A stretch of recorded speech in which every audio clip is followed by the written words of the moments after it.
Merhaba arkadaşlar. Şimdi 5. sınıf matematik dersi Doğal Sayılarla Problemler-2 testinin ikinci sorusunu çözeceğiz. Sorumuz şöyledir. Saatteki hızları 10 km ve 14 km olan iki bisikletli A şehrinden B şehrine gidecektir. İki şehir arası 70 kilometredir. Her ikisinin de B şehrine aynı anda varmaları için hızı yavaş olan bisikletlinin kaç saat önce yola çıkması gerekir? Hızı yavaş olan bisikletli 10 kilometre ile gitmektedir. 70/10 7 saatte bu yolu alacaktır. 14 kilometre ile giden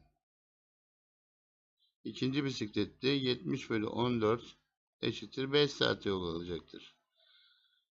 7-5 eşittir 2. Hızı yavaş olan bisikletli 2 saat önce yola çıkmak zorundadır. Aynı anda varabilmeleri için. Sorumuzun doğru cevabı B şıkkındaki 2 sayısıdır.